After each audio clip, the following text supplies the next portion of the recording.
La FRCA, le département de la Réunion, le syndicat du sucre de la Réunion vous présente Terre d'ici.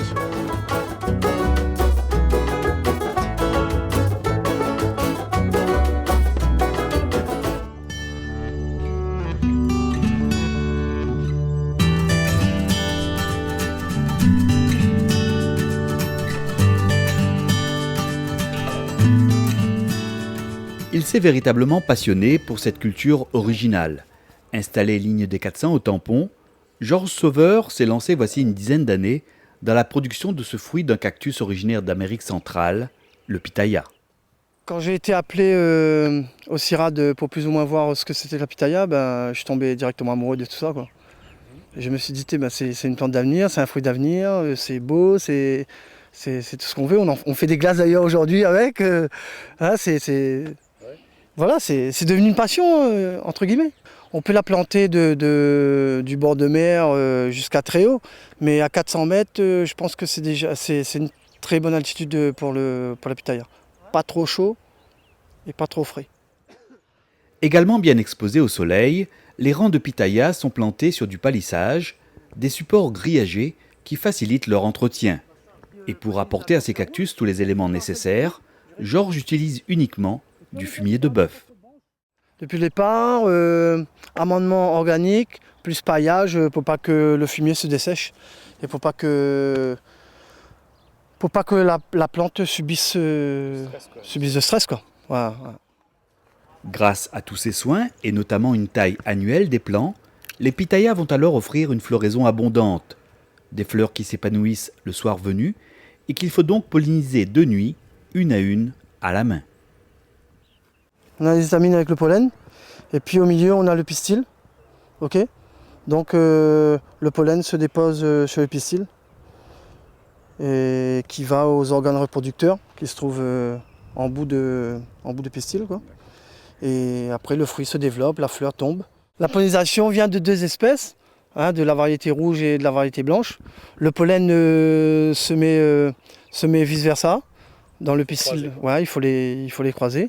Et à partir de là, on a un fruit à chair rouge et un fruit à chair blanche. À partir du moment où la pollinisation est faite, il se passe un mois, une semaine et le fruit est bon à être récolté à cette altitude. Une précision et une régularité du développement du fruit qui facilitent les prévisions de récolte du producteur. Des fruits pays de qualité, excellents également pour la santé. Je pense que demain ou après-demain, je pense que ça sera bon à être récolté, quoi. Donc là, elles ont bien pris une belle couleur, donc oui, bientôt... Des fruits assez fermes. Bon, il n'y a pas forcément de la grosseur, mais elles sont fermes. Donc je pense que ça ira. Elle a surtout un complexe vitaminé. Elle contient beaucoup d'antioxydants. Donc je pense que c'est ça qui tient à cœur pas mal de gens. Elle ne contient pas énormément de sucre. Donc tous ceux qui sont diabétiques, etc., qui ne peuvent plus forcément manger des fruits, c'est-à-dire mangue, litchi, etc., parce que la concentration de sucre est énorme, ils devraient se pencher sur la pitaya.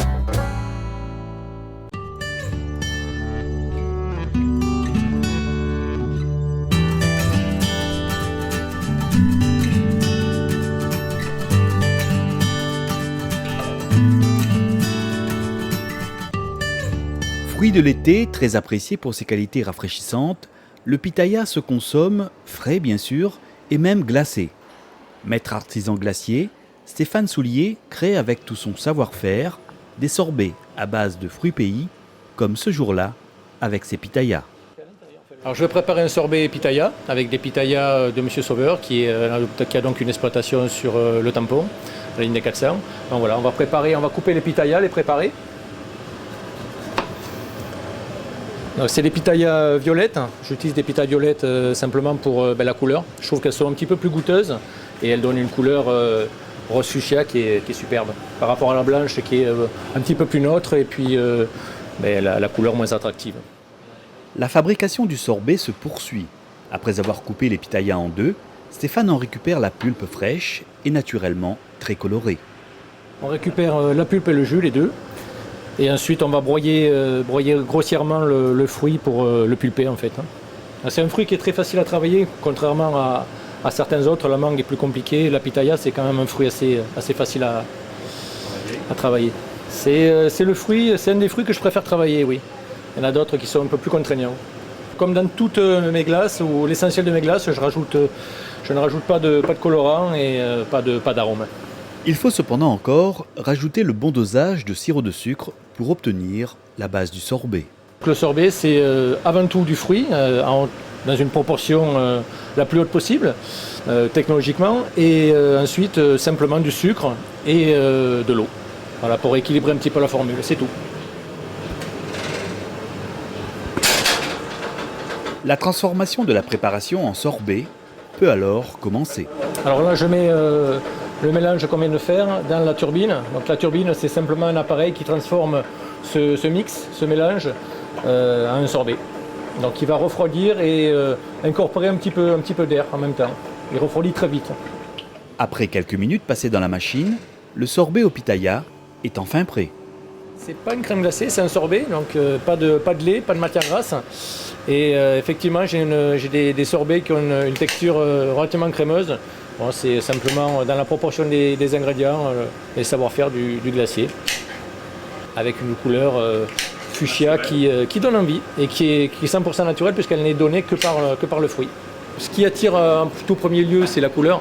Donc surtout les enfants, ils assimilent ça un petit peu à la fraise et ça attire vraiment l'œil. La pitaya, j'en fais pas toute l'année, j'en fais en saison, voilà. Donc voilà, c'est un fruit un peu plus saisonnier pour moi. Une petite sauce, des petits toppings et elle est prête.